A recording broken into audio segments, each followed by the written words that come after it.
pesan informatif dari dokter.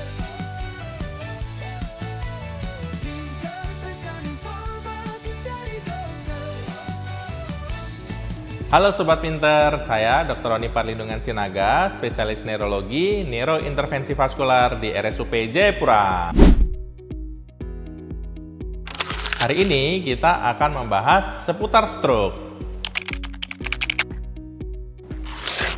Ya Sobat Pinter, stroke itu adalah suatu keadaan gejala neurologis yang terjadi secara mendadak, baik vokal maupun global, yang terjadi selebih dari 24 jam. Bukan hanya terjadi di otak ya, tetapi juga bisa di retina dan di tulang belakang.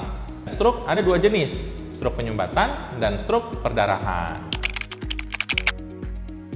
Setiap detik kerusakan sel otak di dalam sel saraf kita itu akan mengalami kerusakan 2 juta sel saraf per menit. Dan juga pada saat kondisi stroke itu usia otak akan berkurang 3,6 tahun per jamnya.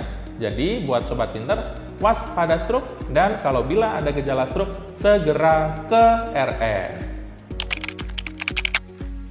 Secara epidemiologi, faktor risikonya semakin usia bertambah memang akan meningkatkan risiko stroke. Tetapi pada usia muda, apalagi di gaya hidup sekarang, suka minum soft drink, makanan junk food setiap hari, jarang berolahraga, dan juga merokok paling sering. Hal-hal itu memiliki risiko cukup tinggi terkena stroke.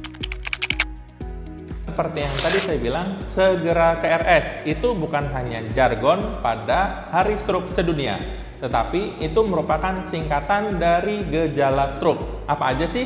Segera ke RS. Senyum yang asimetris. Gerakan pada separuh badan yang mengalami kelemahan secara mendadak. Bicara sulit atau bicara pelo. Kesemutan pada separuh badan. Rabun pada salah satu mata atau kedua mata yang terjadi secara mendadak. S yang terakhir, sakit kepala atau mendadak tidak sadarkan diri.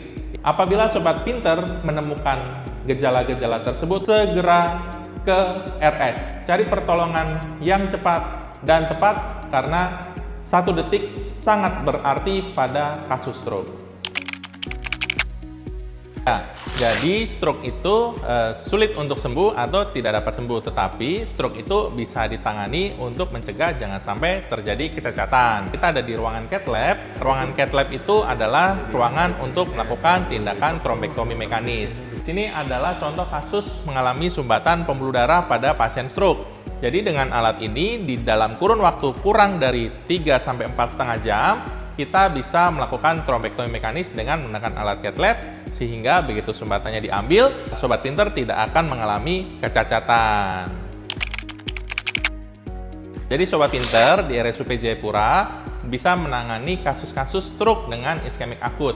Kita punya tim namanya tim coach stroke, dia bisa menangani dari UGD, nanti akan dilakukan pemeriksaan awal dengan lengkap. Nanti dari tim coach stroke itu akan melakukan imaging, pemeriksaan foto CT scan yang kita punya, dan apabila diperlukan untuk tindakan cath lab, akan kita lakukan tindakan mechanical thrombectomy di ruangan cath lab ini. Kita sudah punya layanan, kita punya fasilitas, dan kita punya tim yang sangat terpadu. Sehingga nanti ke depannya, apabila kita sudah launching untuk melakukan tindakan, kita akan informasikan seluas-luasnya, karena kita dituntut untuk menjadi pusat layanan stroke untuk wilayah Tanah Papua, Indonesia Timur, dan untuk negara-negara tetangga di Asia Pasifik. Untuk mencegah jangan sampai terkena stroke, ingat kata-kata cerdik. C. Cek rutin kesehatan. E. Enyahkan asap rokok. R. Rutin berolahraga. D. Diet seimbang. I. Istirahat yang cukup. K. Kelola stres. Jadi, jaga kesehatan Anda, tetap semangat, dan salam sehat. Percayakan kesehatan Anda di RSUP Jayapura, Rumah Sakit Kemenkes pertama di Tanah Papua. Care for life, care with love.